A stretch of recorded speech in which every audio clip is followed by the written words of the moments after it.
Welcome to the Shema Podcast, the podcast for the perplexed, where Torah insights intertwined through personal stories as well as interviews with leading Torah scholars demonstrate the empowering qualities of Torah and mitzvot.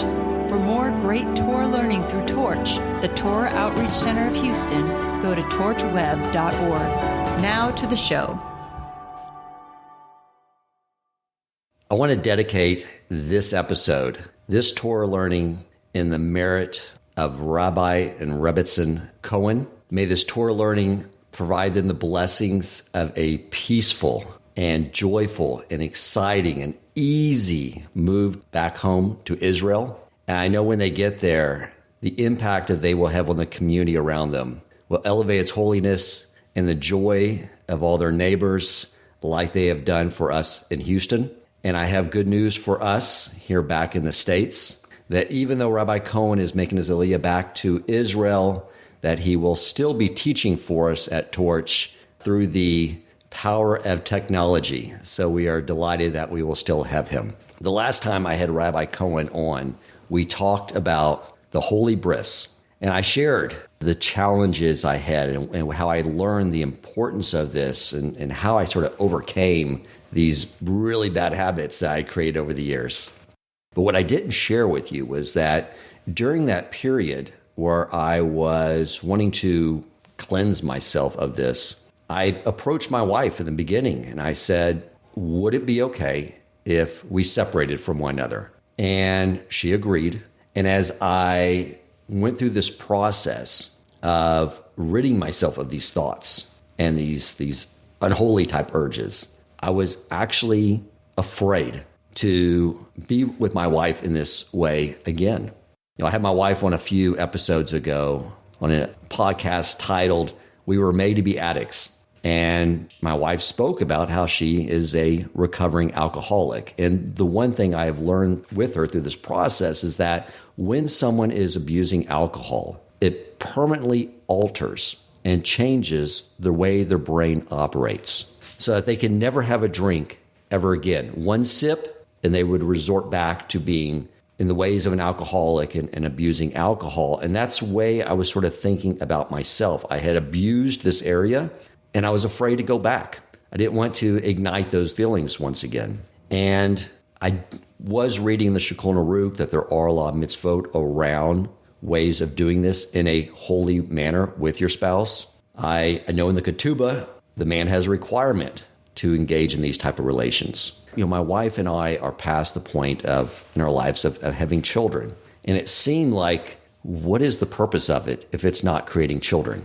Now, I will segue off to a different subject quickly for those of you who are not aware of this. But back before we became religious, we had one child, blessed with an amazing daughter. And we thought, since I was in control of my livelihood, that'd be best just to have one to make sure we had the resources to take care of her and us. So I went and had a vasectomy. What I will tell you, if you do not know this, is I learned that is prohibitive. That is not permitted in Torah for a man to go get a vasectomy. Now, I did inquire with my Rabbi Yaakov Cohen about this, and he had to run this up the flagpole for, I want to be clear on this, my unique situation. And the ruling came back that it was not necessary to reverse it. But that's not necessarily the case for all. So I want to encourage any of you who are looking at proper birth control that you find, if you don't have one, a Torah-observant Orthodox rabbi and get counsel in this area. But back to my original point. It seemed like such a mundane act, and I was afraid to engage back in it again because I was afraid it was going to send me back into that mindset I had before where I was just full of lust all the time. And that's not the case. That's not the way we're supposed to approach it. Last week, I had Rabbi Woollinter on to talk about infusing holiness into the mundane.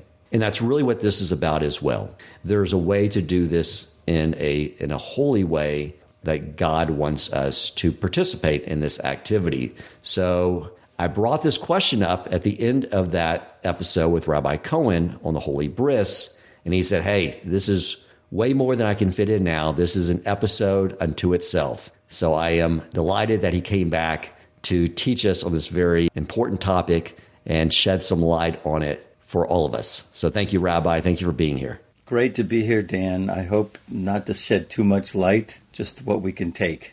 Because when we go into the rabbit hole, it gets deeper and deeper and deeper. And it might not just be one episode. It might take a few. Well, we're going to fit those in. And even if you're in Israel, we will coordinate a time and still be able to do this together, God willing.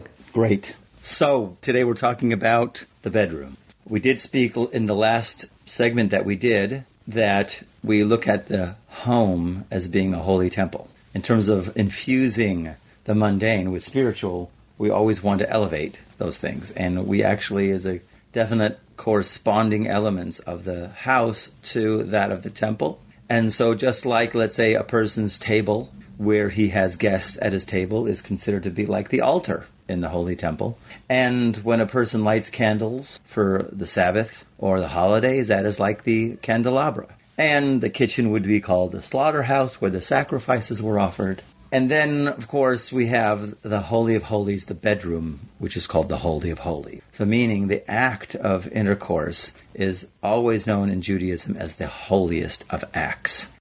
The way that we were raised in Orthodox tradition, which wasn't me in the beginning, but in my second lifetime, which was when I was 18 years old and put into a yeshiva in Jerusalem. Of course, the way that it is done basically these days is there's not much education that you can give to a single man before the wedding in terms of, let's say, how and what a person is to behave properly in terms of when they're in the act of intercourse. The upbringing and the experience or the education of most single guys before they actually get married, because they're single, they never had intercourse before, they weren't running around bars, and they're whatever it is that's going through their minds and that they're clueless. And of course they have to go into some private sessions with a rabbi to tell them the do's and don'ts of relations. Okay, and there are do's and don'ts of relations and the optimal value of it. So we're going to go through some of that. And like I said, it's only a tip of the iceberg. So, okay, they give you the rundown and they give it to you in 1, 2, 3 classes. It's real fast. And they maybe give you some other sources that if you want to go ahead and delve into. But you're basically married. You're down the aisle under the chuppah. And then you're off on life's course. And very few people get to go back and really study these texts about in terms of what we're supposed to be doing and what we're supposed to be thinking. Everybody has basic knowledge, bottom line, but nobody has really deep knowledge. So God willing, we are going to solve the world's problems today. And I'm going to tell you why. My father-in-law, Baruch Hashem, he did a translation and commentary on a section of the Zohar, which is the esoteric commentary of the 5 books of Moses. The esoteric commentary, meaning it is the Kabbalah, it is the mystical way that we view the text of the Bible, that you would look at them surface and it would say X, but then there's much, much, much deeper meanings that goes on in all of the text that you'd see in your typical 5 books of Moses, any verse. For example, the verse here that he's going to show, he's going to say, when a daughter of a priest shall be to a strange man. So that's a very common question. The rest of the verse says, if a daughter of a priest goes to a strange man, she is no longer able to eat of the sanctified food of the Cohen family, of the priest's family. In other words, when she's a member of the family, the priests have certain consecrated food they eat. While she's a member of that household in dad's home, she can eat that special food, that's tithed food. And then when she leaves, she marries somebody who's not a priest, she can no longer eat that food. That's basically the line. But there's much deeper. We're going to get into this. That he says this is not what you think it is talking about. It is talking about the soul. All of our souls were in this unbelievable sublime place in the cosmic realm once upon a time. And then what happened was God basically appointed us to go into a certain body. That is the deeper meaning, actually kind of a deeper meaning, of when a daughter of a priest, meaning the soul, shall be to a strange man, meaning it's not really the body, but I'm going to describe what that is in a second. It's something deeper. It's talking about the soul. The entire Torah really is talking about the soul. In this discourse that my father-in-law translated and commented on, this beginning of this talks about what's called the oppressed soul. There's something called an oppressed soul. What does that mean? So the text goes on to saying basically, woe to the person. It says, woe to the person who does not know how to take care. And they answer, meaning, what does that mean? The person who does not know how to take care. That means the person does not know how to have the right intentions when he is having relations with his wife. Actually, it goes to both, okay? Man and woman, in terms of what they were thinking about or what they were doing in the act of intercourse. And it's going to describe something pretty amazing here. So it says that when two people are together having relations, they are drawing down a soul. And let's talk about, first of all, take a little bit of a backtrack. You said, beginning, Dan, that the reason why we have intercourse basically is, of course, to have children. But then there's another reason why we have intercourse. The Hebrew term is called onah. Onah literally means her time. That's what it means, her time, which means time to be together. So whether you're going to have children or not having children, if you're having intercourse, even not for the sake of having a child, there's still an unbelievable spiritual, creative expression that is happening, a creative function that is happening at the time of relations. And I'm going to bring from the Arizal, this actually comes at the end of this book called Living Kabbalah, by the teachings of Rabbi Raphael Moshe Luria, which is a descendant of Rabbi Yitzchak Luria, who was the famed master Kabbalist in the 16th century. And at the end of this book, he says, I really didn't want to do this, and I had a really huge dilemma to write what I'm about to write. He says, but I felt I have to, and if people don't want to read this book and look at it for this reason, then fine. But he says, I have to, for the sake of the connection to the infinite light, because it's very important in terms of this idea, because it is so creative. Once again, it's the Holy of Holies stuff. So it says here, the Arizal teaches that God gave man the ability to use his sperm in order to create a holy soul. Thus, whenever a man has sexual contact with his wife, at the time that she is ritually clean, that's a big caveat, ritually clean, that means she's not in her menstrual cycle and she's gone to the mikveh, which is called the ritual bathhouse, whether the union engenders a child or not, he is creating a soul of holiness. If the union is not to produce a child, this soul then joins others in what the Kabbalah calls the palace of souls. Some people call it the guf, some people call it the heichal neshamot, the palace of souls, this reservoir. When it is the man's time to die, that person, these souls come out to meet him and speak on his behalf. They are referred to as his children. In other words, you thought you just had your child. These souls join the powers of holiness, thus doing their share to fulfill the ultimate purpose of creation. In other words, they do participate in the ultimate purpose of creation. And as such, they will continue to receive spiritual sustenance from heaven for every divine creature, even a spiritual one, needs sustenance to exist.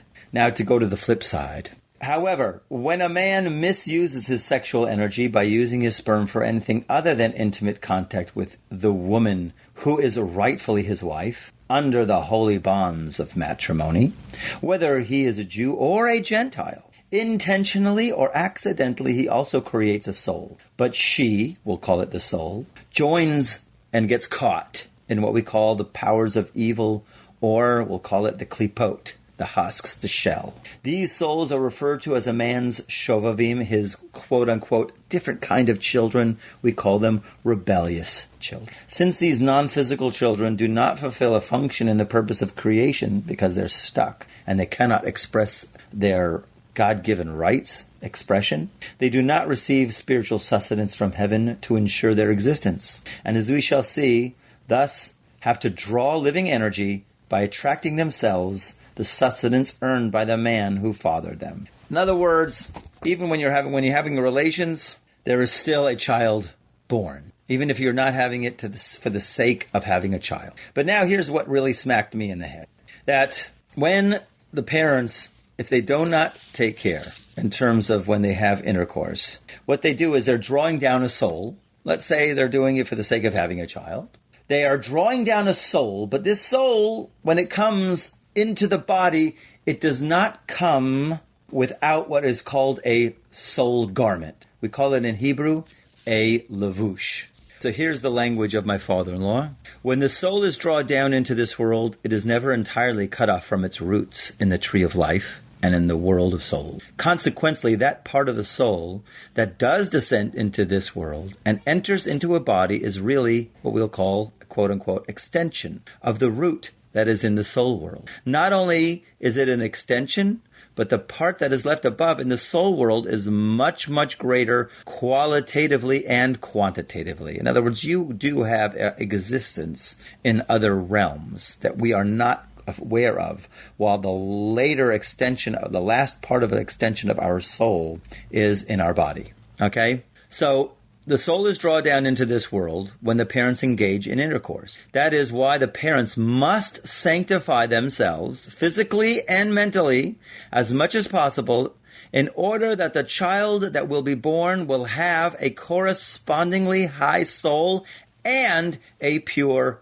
body. This is accomplished by following the laws of family purity, zivug, and setting their minds in the proper mode, as we're going to see. So people who do not follow those rules and whose minds are set only on the physical pleasures of intercourse, only on that, it's not that you can't be in the physical pleasure, but there's other things to contemplate. The people who are only on the physical pleasure of intercourse will insinuate a large amount of evil influence into the body of the child that will be born. The evil influence or evil inclination the Saba calls the strange man. That is the strange man. When a daughter of a priest will be to a strange man. Daughter of a priest is soul. Be to a strange man, which means the parents did not take care when they were having intercourse, and therefore this soul gets encased in what we call the strange man. Or we got to call that the garment. And woe to the people of the world who do not know how to take care. They draw down the supernal soul together with this strange man.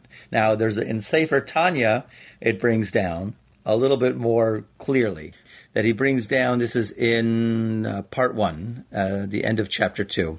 It is written in the Zohar and Zohar Hadash that the main factor depends upon a person sanctifying himself, especially during sexual union, which is not found among common people. That's the problem. You're going to see where I'm getting to in a second. And this is because there is no nefesh, ruach, and neshama that does not have a garment, a levush, from the nefesh of the essence of the father and mother. Now, what is this levush? Now, so step 1, you are introduced to a new character in the play. You thought it was just soul and body. There's this mystery garment called the levush, or the garment. Now, what is this garment? So the next point was all the mitzvot that he does are through this garment.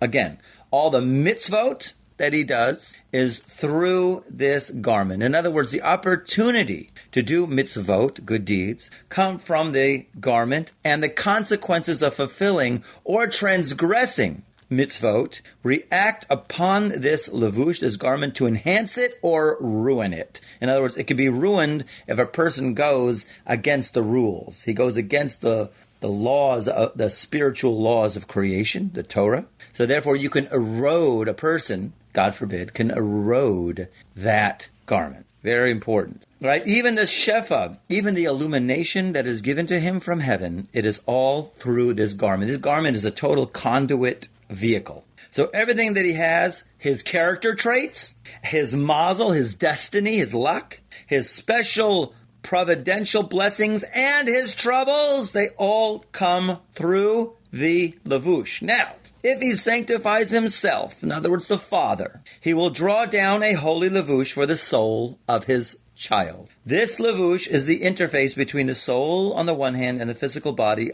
and world on the other hand. All souls must function in this world to accomplish their mission in this world through the interface called the garment, the levush, which is also called the tselem, which is like the tselem Elohim, the image of God. If the garment is pure, fine, and holy, then the activity of the soul in this world will be efficacious, meaning the person will be able to express their mission and their destiny very easily. On the other hand, if the lavush is gross and crude, then the soul will have a hard time accomplishing her mission in the world.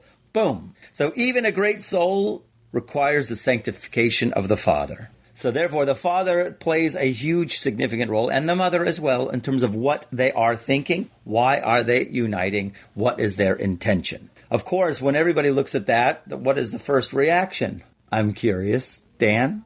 I've learned that when one dies, that if they have not done mitzvot, the soul feels unclothed and naked. And through the mitzvot one, the way I understood it was they earn this garment. But it sounds like they come into the world with the garment, and then by not keeping mitzvot, by sinning, they begin to remove the garment, which is what causes the soul to feel naked when it is pulled from its body. Is that accurate? Yes, very good. There's more to talk about that, but not now. It's too scary. Okay? But the idea here is, when I think about that, I'm like going, dude, okay. First of all, what he says that it's not found among common people. The idea of sanctifying, the parents have to sanctify themselves. This is something very, very divine and very, very profound. And if you don't have the right thoughts, so now I instantly thought, well, gee, I look at myself. I look at all of the obstacles. I look at my evil inclination on all the issues that I have with my character. And now, take a step back here. Don't even think of going to your parents and going, what were you thinking about me? Okay? What were you thinking about? Okay? Don't you dare.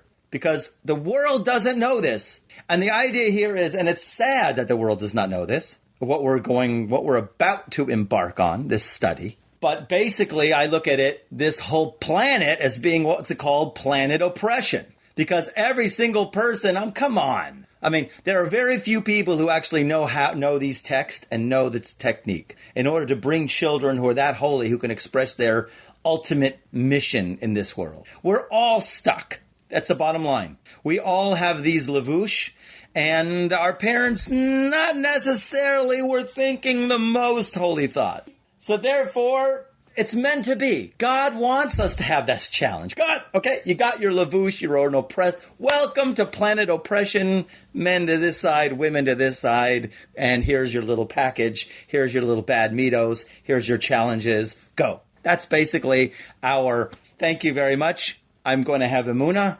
It's meant to be. It's meant to be. So what you're saying is that I've always been taught that everyone comes into the world with a perfect middo, those they need to work on, and others in between. And what you're saying is that what causes that is the lack of the garment or the maybe improper thoughts that your parents had during your conception. Yes.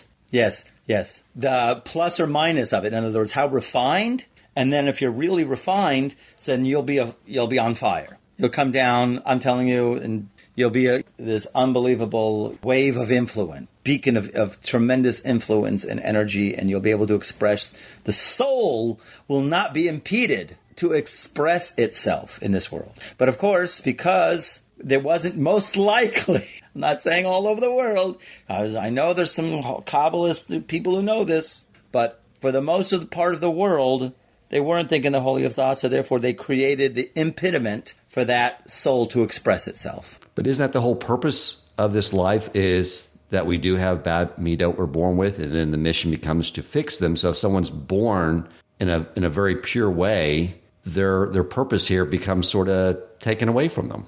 Okay, you're right. I hear what you're saying. So therefore we should close the book and end the podcast. But obviously, these are texts written down because as much as we're here, thrown, cast down into a imperfect world with imperfect character traits, we have to be engaged in what's called Tikkun Olam and fixing the world. And the ultimate idea would be to fix the world.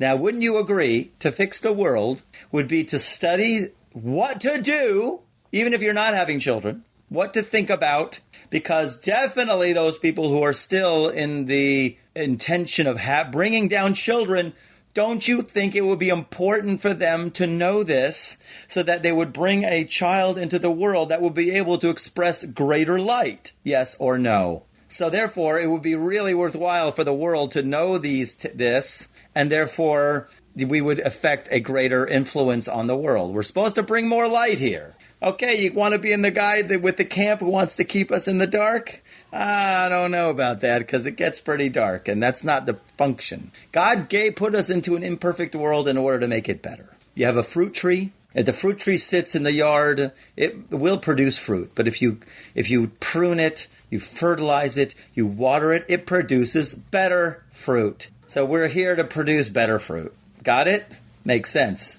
So then the big question is, when you read that, you're going, oh, okay, we have to sanctify ourselves in the bedroom. What does that mean? Really? Sanctify myself? Sanctify? What does that mean? What does it entail? So there's levels. We're going to start with the basic physical levels, physical things that have to exist in the bedroom. And then it's going to get into much more, and probably not time for this podcast, but it's going to get into much more deeper realms in terms of what you are thinking, what you are creating, and then how this one act can mamish bring a ultimate, even in the micro form. In the micro form can bring a huge creative influx into this world. A huge spiritual influence into this world. If done properly. It's practice. The spiritual purposes and dynamic of sexual union require certain conditions that will permit the flow of holiness to permeate the relationship of husband and wife. These conditions also prevent the flow of sexual energy into the domains of the ungodly and the anti-God. Welcome to the realm of darkness. And believe me, this is the main thing the realm of darkness wants to get, as we see it.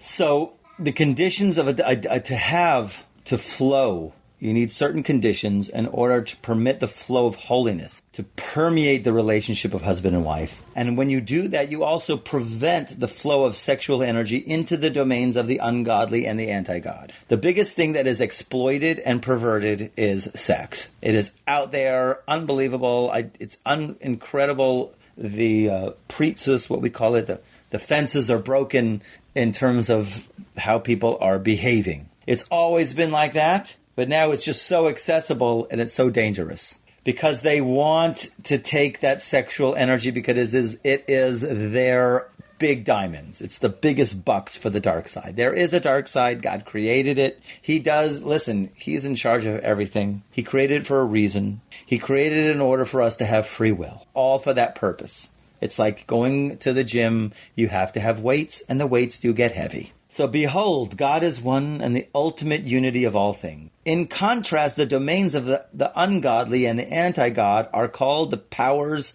of divisiveness. That's an interesting word that my father-in-law, Zechuso Yegen Elenu, called it divisiveness. I don't know exactly how maybe you would give a definition of it. I think divisiveness means split, divide, separation. Because the whole idea of the Nachash, of the serpent in the Garden of Eden, he did see Adam and Eve, by the way, having relations in the garden. He did want to have Eve for himself. That's why he was trying to get rid of Adam so he can have Eve. So he entered with words to try to separate between Eve and Adam. The Nachash, and wherever you see in the world where there's this kind of divisiveness, you'll know right away, those are the powers of the dark forces, trying to always make a split. The general purpose of the act of union is to unite one and to draw close to the Holy One, blessed be He. How do you like that? It would be self-defeating to allow the act of union to feed and enlarge the powers of divisiveness, the dark forces. So if you do it with the wrong reason, you're actually feeding them or giving them a source of energy that they plug into you, and they're able to, like the Matrix, you become their battery. Therefore, it is important that the union takes place in the right way, at the right time, and in the proper setting. So we go into the law books, which is called the halacha, which promote proper conditions and directly relating to the act of union, and they're basically, it may be classified into these groups. So we're going to go through some of the basic laws, just for the listeners, that they can actually just start, because I'm not going to hit them with a bombshell. We're not going to go into it, but first you have to just know there's certain basic things. So union is really the first category, right? There's really 4 categories. The first category, union is only really permitted between a husband and wife. They have sanctified themselves, and each one is sanctified to the other. When you go under the chuppah, you're limiting yourself Because you're saying, the woman is saying, I am no longer available to any other men except you. And you are saying, I'm no longer available to any other woman. You have limited yourselves underneath that canopy. It's amazing that my Rosh Hashiva, Zechusu Yein Aleinu, he always said, only when you would draw a line do you get to see God. Then you're allowing a space for God to come in. When you separate yourselves from the rest of the world. So in other words, it's got to be what we call commitment. Oh, that nasty 4-letter word that everybody's so afraid of. Consequently, their union is sacred because they have only dedicated themselves or committed to each other. Any other union is, in the first place, even before it starts, in the domain of the other powers, the Sitra Achra, the other side, the dark side, the realms of divisiveness. Interestingly enough, he brings a little note here to go off PC. Homosexual relationships have nothing to do with union, which is uniting two opposites together. And they obviously cannot fulfill the purposes or requirements of sanctification. They are what we call a tower floating in the air. It's a whole other topic. In other words, don't think that homosexual relationships are holy. The first category of halacha, therefore, has to do with who is permitted to marry whom. That's number one. In other words, who are you permitted to be with? I'm a Cohen. I'm not allowed to marry a divorcee. These are all the rules that are set down in the 5 books of Moses, who can marry and who you can't marry. Like a aunt cannot marry a nephew. Things like that. Many, many different relationships. The second category is what we'll call nida or mikveh. That we know basically that a woman, when she's in her menstrual cycle, according to the Torah, you're not allowed to be with your husband at the time. There is a lack of life energy that is flowing through, and therefore, at that time, that lack of life energy is flowing through. The Torah prohibits relations, and the woman has to go into the mikveh, to ritual bath, and then she becomes in a new state. She becomes totally renewed, and then have relations with her husband only in those times. And the third category deals with the proper setting and time, which is probably more very apropos for some people who have no clue about what that is. So here's an abridged version. Sexual union is prohibited under any direct light, including the light of a candle. In other words, you can't have any lights on in the room. You can't have a direct light. If it's coming from the closet, the bathroom, or any other place, that's fine. But you cannot have any direct light, even a candle, in the room. If no other place is available, listen to this law. If no other place is available except a room where there is a light or candle burning, and let's say it's Shabbos, because you can't extinguish the flame, then union is not permitted at all. You cannot have relations. And the deepest idea here is because when there is a light in the room, I don't understand completely, but this is where the forces of darkness are able to plug in and take from it. Whether it's through your psyche, her psyche, by the fact that there's light, it somehow enables them to get in. And then they take that energy. The idea really here is also that a person should be covered. You have to be covered. A man is obligated to unite with his wife on the night that she immerses in the mikveh. Okay? In other words, if she comes back from the mikveh, there is a mitzvah to have relations on that. And a woman should not seek to punish her husband by refraining from immersion in the mikveh. Okay? In other words, I'm not going. She's not allowed to do that. There was one case in the Gemara where this guy, he was very, I have to say the word, abused by his wife. And his friend was sitting around there, and he asked for a cup of coffee, and she brought him tea. And it was cold. The other friend goes like, how do you take this? She screams at you, she hollers, she gives you criticizing you all the time. So the guy turns to him and says, she saves me from Gehenna. What do you want? In other words, I have a spouse to have relations with, and I don't, God forbid, spill my seed in the wrong way. So a woman, it's a very huge mitzvah for a woman to be open for that. If the man is all of a sudden overcome with desire and lust, she shouldn't say, I'll go take a cold shower and run around the block. Because she has to also know that she is a partner in this. And that the husband, if he is so overcome with urges that he cannot overcome, and she would hold back and he would otherwise do something not good, not kosher, spill his seed in another way, then she is culpable for that as well. So woman, a real righteous woman, will make sure that if it's that kind of situation, yes. Okay, the husband also has a responsibility. He can't be, he has to also, can't let his lusts run wild. It's a responsibility on both of them. It's always the best option that the man is able to overcome his urges. It is true. But there are situations where the woman, has to be available. So, because if she holds back and not goes to the mikveh, he sins because of it. She's partially responsible for that. This is number 4. A man should not engage in union while he is thinking about another woman, even if she is also his wife. That's in the days where you can have multiple wives. You can't be with Rachel thinking about Leah, with Leah thinking about Rachel. You have to be thinking about, and you can't be thinking about your imaginary mistress either, because she's really Lil in disguise. You have to understand that, but we'll get into that later.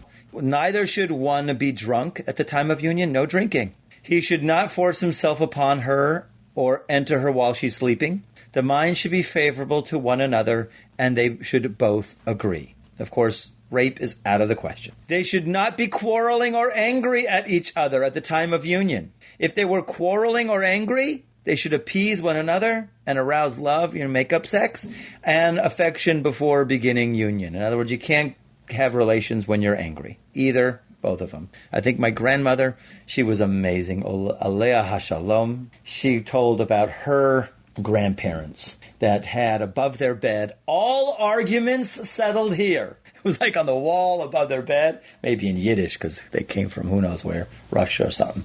All arguments settled here. It could mean a lot of things, but that's what she told us, meaning you can't go to bed angry. He should not unite with her if he has already made up his mind to divorce her. I know cases like that actually happened. It was terrible. 3 o'clock is the appointment for the divorce to get the get, and he says, well, might as well have one more time. You are not allowed to do that. Weird as it is, yes, it is possible. It is done. I'm telling you a true case. So you can't be thinking, I'm going to divorce this woman while you're having a relation. Union is prohibited out of doors, in streets, gardens, orchards, but it should be done in a house. In other words, get a room, buddy. It is prohibited to ejaculate in any place, manner, or way except in that place. We call it hamakom. There are certain kulas to that if there are different situations that we'll get to later. Okay. But basically, you're not allowed to thrust when you're in and ejaculate outside because you don't want to impregnate her. Exactly, that's what Er did. Er and Onan were the 2 sons of Yehuda, and they both died. Er did not want to impregnate her, so basically what happened was he just ejaculated outside. So he wouldn't impregnate her because she was beautiful. He didn't want her to lose her beauty. And Onan, he just didn't want to keep his brother's line going, so he did the same thing. It is prohibited for him to masturbate. They must be careful about any practices which might result in ejaculation outside the vagina, that it should not become habitual. In other words, there are situations where it happens, where there's premature ejaculations. These kind of things do happen. But, you don't do practices where it's going to be habitual, where you will ejaculate outside. And in terms of, let's say, I think you mentioned before, birth control. The rabbis are very, as a matter of fact, I haven't seen anyone give any kind of permission for a man to have the tubes tied, or the man to wear a condom, or whatever other kind of form for the man. The women, unfortunately, we haven't figured something else out, has all the manners of birth control, and my wife is a very big expert in that can help anybody out if you want to contact us. 10. Okay, she on top and he on the bottom is considered haughtiness and is prohibited, actually. We have a different halacha nowadays. I'm going to tell you right now, bottom line, there's a different law. Basically, nowadays, because there's so much pritzis, trying to find the right word for pritzis, there's so much promiscuity in the world that is so rampant and so out there. Basically, many rabbis permit a lot of things in order that you and the wife are happy. Because it's better that you're with each other, whatever position in bed, than you go outside and seek it. So a lot of rabbis permitted it in terms of, let's say, positions. Of course, there's the classic military position.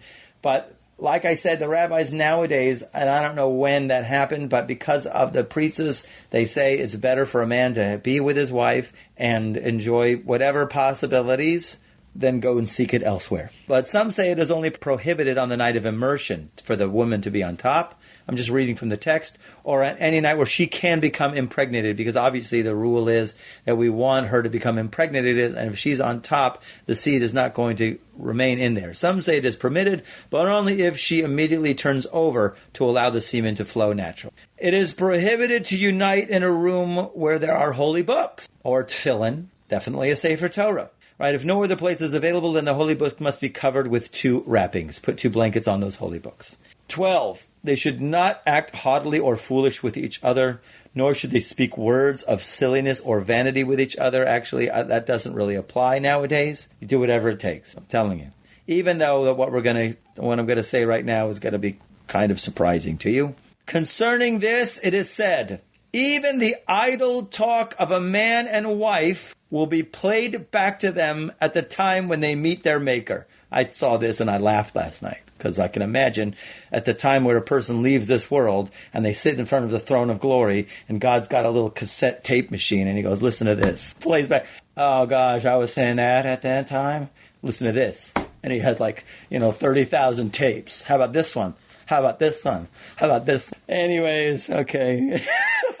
And they're old cassette tapes, which don't exist anymore. It's not digital. So you got to wait for him to fudge with it in the machine and turn it over and rewind. I can imagine. You can imagine. And there's a bass stand sitting around. Okay. The idea really here is rather they should converse with each other about love, about passion, about fear and awe of God. That's what we're going to about. And love for tzaddikim. The tzaddikim, the holy, righteous people, their goodness and their holiness and all their deeds should be permeated with a desire to draw close to God. We'll get more of that later. It should be a meditative. It should be a meditation, a passionate meditation. Hard to do because the forces of divisiveness, they want to split the act with the emotions and the love and the connection. They want to just get in there and just make it a holy, make it something outside and external. But it has much more. We have to bring it much more to the realm of passion,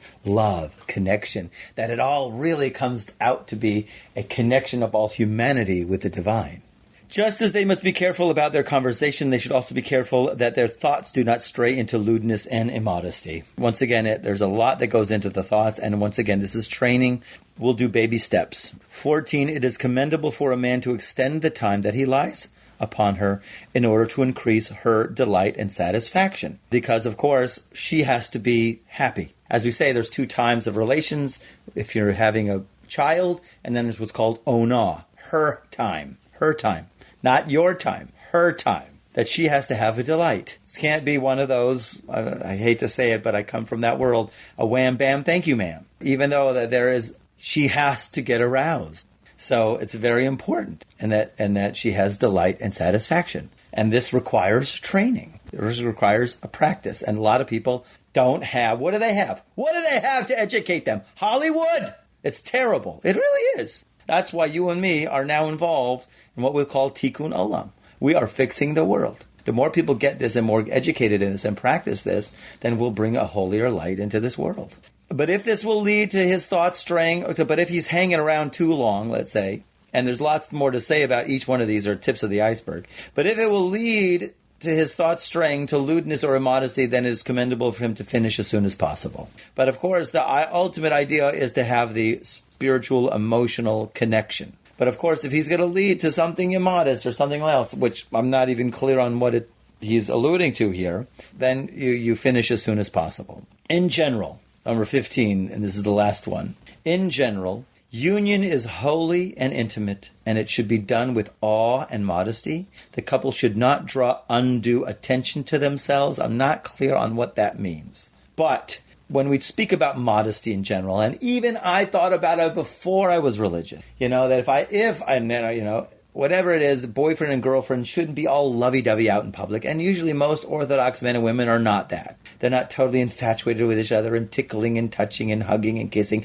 till somebody's going to say, what? Get a room! So basically, we're not, even holding hands really in public is really not done. People do it. I've seen it. But really it should not, because it's going to draw attention to yourselves. Now, that's a weird thing. What's wrong with drawing attention? You don't want to draw the attention of the external forces. And part of those external forces, which is called ayin hara, evil eye. That means somebody could be jealous. So therefore, we keep things modest. And then when you're in public, you could touch, okay, you hug, maybe, but none of the smoochy-moochy stuff. No smoochy-moochy. So that was 3 categories, basically. The first one was, with whom are you married to? Whom it's permitted, according to the dictates of the Torah. Category number 2 was Nida and Mikveh, the ritual bathhouse. Number 3 was the proper setting, right? No lights, have to be covered, can't be angry, can't be drunk. The fourth, which is just the tip of the iceberg, and this is where we'll end it, is called the proper mental setting. So there is a book from the Ramban called it's translated called the Igeret HaKodesh, or what we'll call translated to the Holy Letter, which basically has to do with what do you think and how do you behave in terms of in the actual act itself. And this goes on for quite a bit. There's a whole book on it, and I got another book, and then there's another book, and there's a lot of text to go over these kind of things. Lots more to talk about. Like I say, tip of the iceberg in terms of what you think about. I have a few follow-up questions. You mentioned time. When is the appropriate time? Is there appropriate day during the week? Okay, I'm so glad that you asked. That is a great question. We were going to get to it later, but since you mentioned it now, everybody knows in the Frum world, Friday night is mitzvah night. Friday night, Shabbos evening, is mitzvah night. That means you get to have relations. It's not necessarily so. They do say that scholars would only have it one day in the week, which would be Shabbat. And specifically, they would have it on after midnight. After midnight, because that's where the huge holiest souls are available to draw down. Because the holiest time of the entire week is Friday night after midnight. Chatzot. Not literally 12 o'clock. Midnight, it could be a different time. But, however, they say that working people twice a week, that's to make it regular, just to have it regular. But of course, people, nothing is in stone anymore these days. Not at all. Because of the level of promiscuity in the world, there's no restrictions. Really, there isn't. To save a man from spilling seed, it's a huge deal. So therefore, the rabbis were much lenient in terms of restrictions. And, it can't be, okay, if it's not Friday night, what do you do the rest of the week? Take a lot of cold showers and run around the block a lot of times. The issue, though, is that the wife is not allowed to ask outright from the husband, I want. It's tricky. The man can, but the woman cannot. It's just part of the modesty relationship. So there's different techniques on that. That, of course, the man has to have open eyes and an open mind and an open heart. That if he comes home from work and she's dressed all nice and the candle's lit and there's dinner set and it's a nice setting, that means wake up. Okay? You can't go watch the game, eat popcorn, and go to sleep. Wake yourself up. That means, okay, so obviously she might wear things that might give you that sign. She's not allowed to ask outright, but she could do things that there's a sign. Now, I'm going to give you one great rule that I heard a couple did. I didn't do this, but a couple had a teddy bear on the bed. It was always like, like you have pillows. There was a bear. The bear had clothes on. So if the husband saw there was no clothes on the bed, there you go. There's no clothes on the bear. Okay, I got it. Got the message. It's very hard for men sometimes to read the message. Anytime, there's no real restrictions. The daytime, they do say to stray from, because there's so many noises, and it's very distracting. There's noises outside, there's construction workers, there's gardeners, there's dogs, there's people. So they could be very distracting, but the rabbis have said, even permitted that as well. There's no restrictions anymore because of the promiscuity of the time. What about the light that comes through the window? You try to block it as much as possible. You can't block it 100%. You do as best you can. And you make sure you're covered. Okay. And if you haven't done it in the right way, which could have created this bad results. The rebellious children, we'll call them, quote unquote. Is there a particular way of doing teshuvah for this, or just Tikkun Klali of Rabbi Nachman, the 10 Psalms of Rabbi Nachman? That fixes it. There's obviously so much here I'm clueless on. So I am looking forward to bringing you on again to learn everything we need to know. I'm sure the audience is as well. But I do appreciate you sharing this with us, Rabbi. What you shared is quite eye-opening, and definitely, I think, gives us, all of us men and the women, this is definitely not going to be a men's-only episode like the last one. There's a lot we can do here to make that act more holy, and I believe these are also the things that bring us closer as a couple as well, correct? And when we bring ourselves closer as a couple in that holiness and that commitment, so then we actually take out the batteries from the matrix, and then we bring rectification to the entire world, because it's the divine presence. we'll have to talk more. I don't know whether me thinking about Rabbi Nachman or Rabbi Luzzatto or the Rambam before intimacy is something I'm going to be able to get into my head. We'll cover that the next time. Thank you so much, Rabbi. I appreciate your time. So much more. Okay, we'll get to it. If you enjoyed this episode, please consider supporting Torch so they can continue to spread Torah wisdom to the world by making a donation at torchweb.org and clicking donate in the top right corner of the page. And if you would like to get in contact with our host with comments, suggestions for future topics of learning, or questions for him or his guest rabbis, you may email him at president@torchweb.org.